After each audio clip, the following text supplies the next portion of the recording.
Good morning, guys. Good morning. So our proverb today, glory to God, is coming from Proverbs chapter 9, verse 1. It says, "Wisdom has built her house. She has hewn out its 7 pillars." Now let's get into the reading, guys. Glory to God this morning, guys, and I pray everyone is doing okay. So, guys, we're on chapter 9 of the 5 Love Languages book. For you following along in the book, this is page 119. And it's talking about discovering your primary love language. Discovering the primary love language of your spouse is essential if you are to keep their emotional love tank full. But first, let's make sure you know your own love language. Having heard the 5 emotional love languages, words of affirmation, quality time, receiving gifts, acts of service, physical touch, some individuals will know instantaneously their own primary love language and that of their spouse. For others, it will not be that easy. Some are like Marcus, who said to me, "I don't know. It seems that 2 of those are just about equal for me."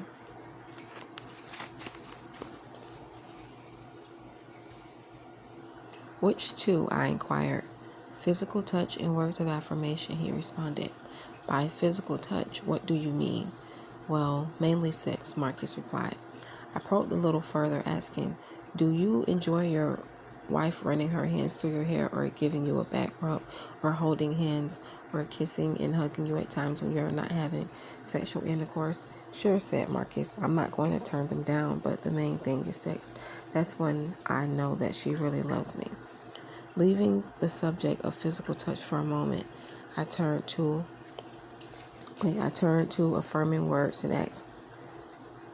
Guys, because sometimes when I'm holding the phone, I have to peer over if I don't read through the phone camera, if you guys know what I mean. So it's kind of bear with me. Okay, leaving the subject of physical touch for a moment, I turn to affirming words and acts. When you say that words of affirmation are also important, what kinds of statements do you find more helpful? "I like it when she tells me I look good, that I'm smart, almost anything if it's positive. When she tells me she loves me." "Did you receive those kinds of comments from your parents when you were growing up?" "Not very often," he said. "They yelled at me and told me what to do. But Alicia was different." I asked Marcus to think about something. "Let me ask you this. If Alicia were meeting your sexual needs, that is, if you were having quality sexual intercourse as often as you desire, but she was giving you negative words, making critical remarks, sometimes putting you down in front of others, do you think you would feel loved by her?" Sorry, guys, my son. "No, not at all," he said. "I feel terrible. He's knocked out sleep. He just sleeps while and moves while sometimes." "Marcus," I said, "I think we have just discovered that your primary love language is words of affirmation. Sexual intercourse is extremely important to you and to your sense of intimacy with Alicia, but her words of affirmation are more important to you emotionally. If she were, in fact, verbally critical of you all the time and put you down in front of other people, the time may come when you would no longer desire to have sexual intercourse with her because she would be a source of deep pain to you." Marcus had made the mistake common to many men, assuming that physical touch is their primary love language because they desire sexual intercourse so intensely. For the male, sexual desire is physically based. That is, the desire for sexual intercourse is stimulated by the buildup of sperm cells and seminal fluid in the seminal vesicles. When the seminal vesicles are full, there is a physical push for a release. Thus, the male's desire for sexual intercourse has a physical root. For the female, sexual desire is far more influenced by her emotions. If she feels loved and admired and appreciated by her husband, then she has a desire to be physically intimate with him. But without the emotional closeness, she may have little physical desire. Her biological sexual drive is closely tied to her emotional need for love. The Bible says, "What do you desire?" Wait, sorry guys, because I'm kind of just getting up, so just bear with me. But you guys will get the video probably a couple hours after. But what do you most desire from your spouse? What makes you feel loved above all else?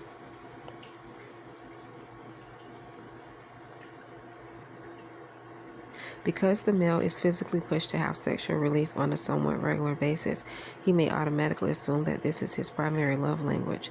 But if he does not enjoy physical touch at other times and in non-sexual ways, it may not be his love language at all. Sexual desire is quite different from his emotional need to feel love. That doesn't mean that sexual intercourse is unimportant to him. It is extremely important, but sexual intercourse alone will not meet his need to feel loved. His wife must speak his primary emotional love language as well. When in fact his wife speaks his primary love language and his emotional love tank is full, and he speaks her primary love language and her emotional tank is full, the sexual aspect of their relationship will take care of itself. Most sexual problems in marriage have little to do with physical technique, but everything to do with meeting emotional needs. After further conversation and reflection, Marcus said, I think you're right. Words of affirmation is definitely my primary love language. If she is critical and puts me down, I don't want to have sex with her, and I even think about other women. But when she tells me how much she appreciates me and admires me, then it's a different story with us.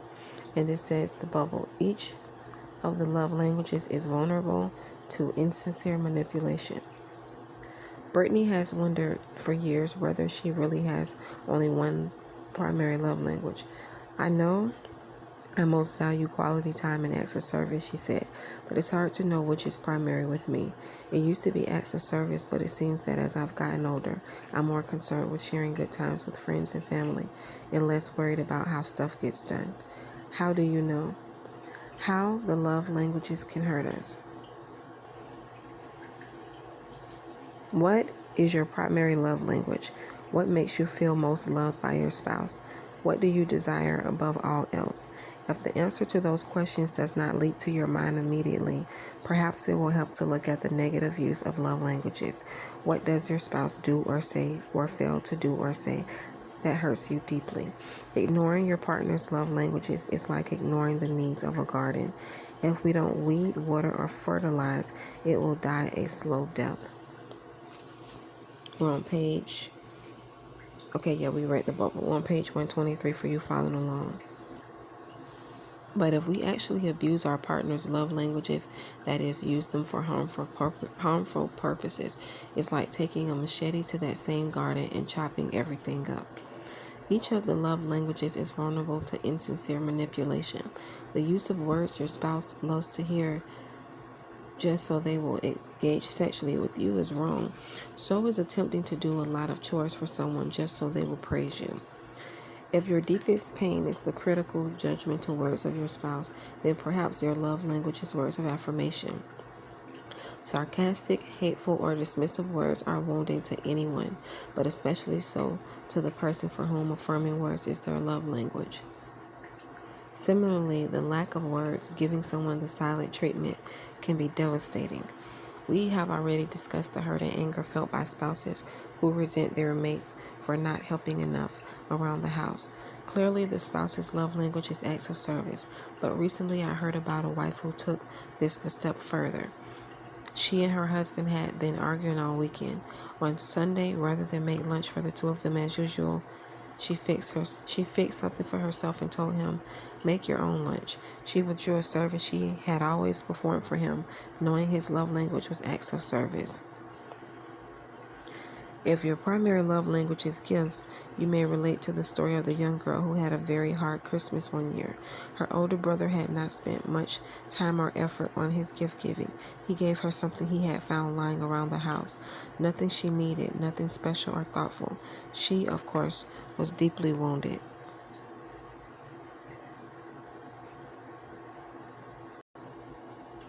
But at least as destructive as we saw with Sonia and her softball playing husband Tony is withholding the gift of yourself, your presence.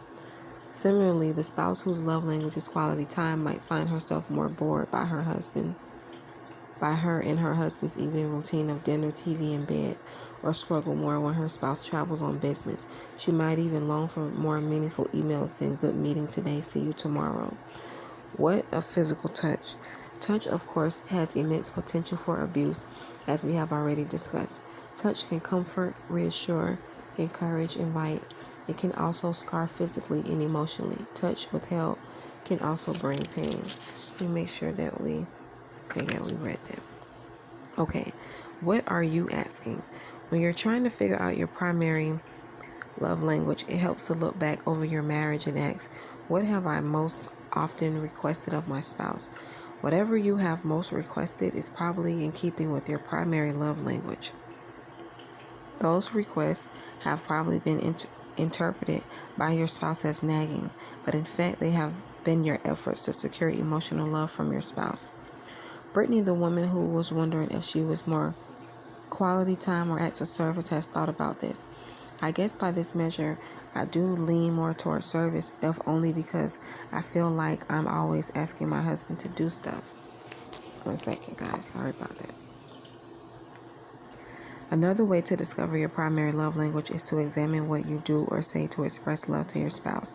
Chances are what you are doing for her is what you wish she would do for you. If you are constantly doing acts of service for your spouse, perhaps, although not always, that is your love language. If words of affirmation speak love to you, chances are you will use them in speaking love to your spouse. Thus, you may discover your own language by asking, how do I consciously express my love to my spouse? On 125, guys, for you following along in the book. Here's the bubble. Your picture of a perfect mate should give you some idea of your primary love language.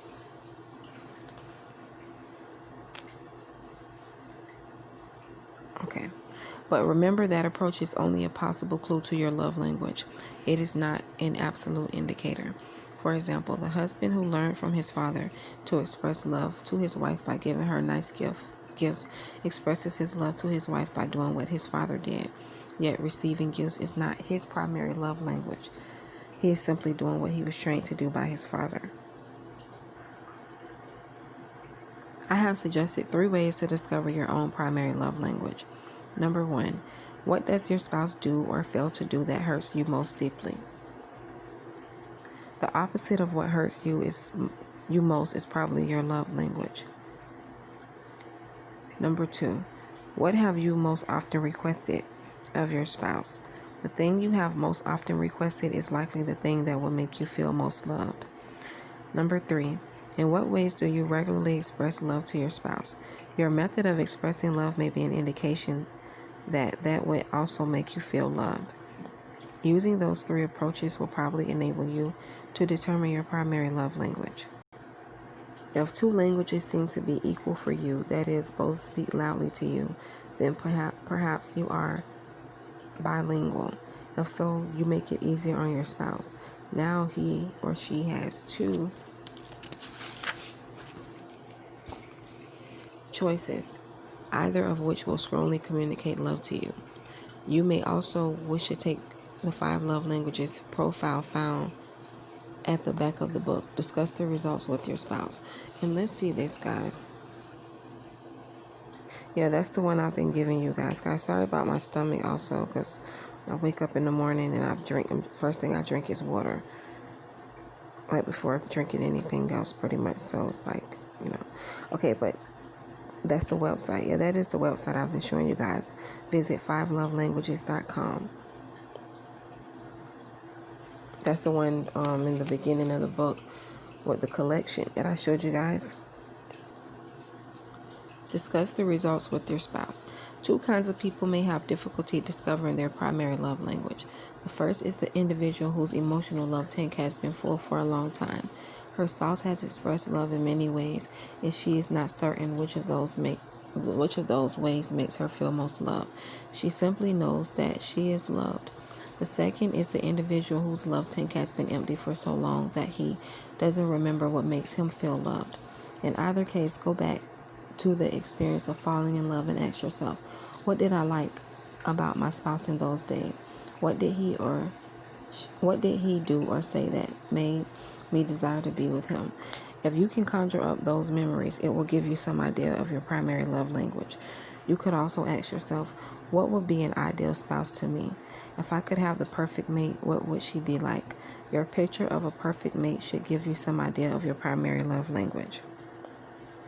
Having said all of that, let me suggest that you spend some time writing down what you think is your primary love language. Then list the other 4 in order of importance. Also write down what you think is the primary love language of your spouse. You may also list the other 4 in order of importance if you wish. Sit down with your spouse and discuss what you guess to be his or her primary love language. Then tell each other what you consider to be your own primary love language. Once you have shared that information, I suggest that you play the following game 3 times a week for 3 weeks. The game is called Tank Check, and it is played like this. When you come home, one of you says to the other, on a scale of 0 to 10, how is your love tank tonight? 0 means empty and 10 means I am full of love and can't handle anymore. You give a reading on your emotional love tank. 10, 9, 8, 7, 6, 5, 4, 3, 2, 1, or 0, indicating how full it is. Your spouse says, what could I do to help fill it? Then you make a suggestion, something you would like your spouse to do or say that evening. To the best of his ability, he will respond to your request. Then you repeat the process in the reverse order so that both of you have the opportunity to do a reading on your love tank and to make a suggestion toward filling it. If you play the game for 3 weeks, you will be hooked on it, and it can be a playful way of stimulating love expressions in your marriage. One husband said to me, I don't like that love tank game. I played it with my wife. I came home and said to her, on a scale of 0 to 10, how's your love tank tonight? She said about 7.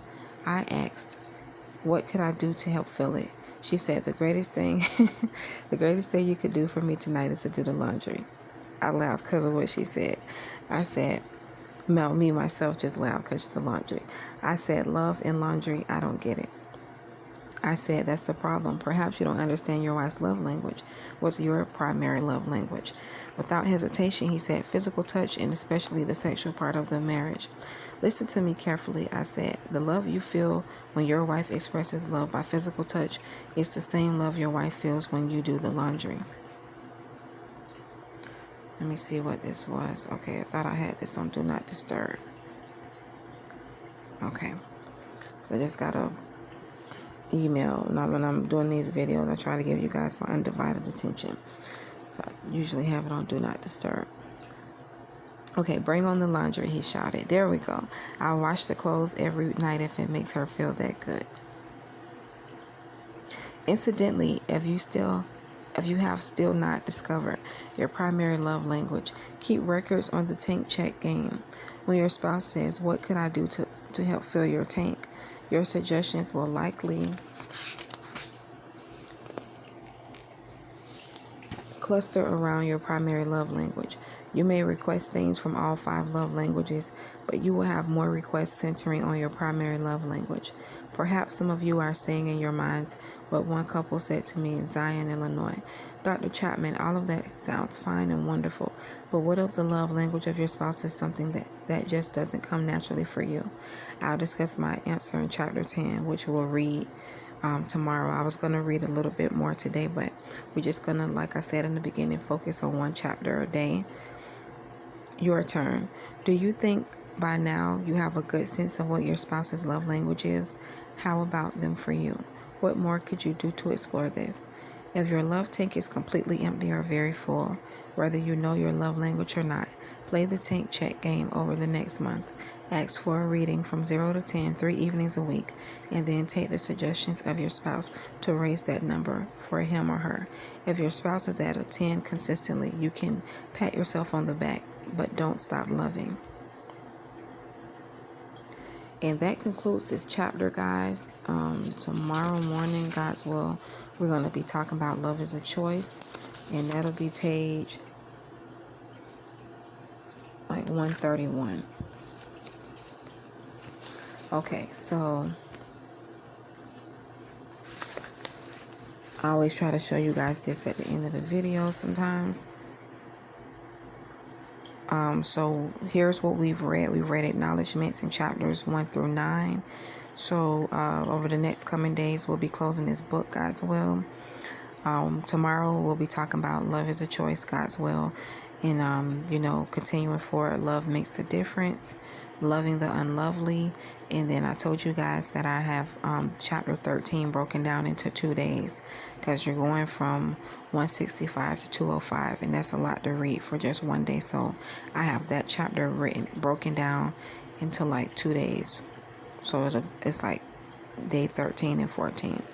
So today is, I believe, day 9 of us reading this book consistently. So thank you guys for tuning in and joining.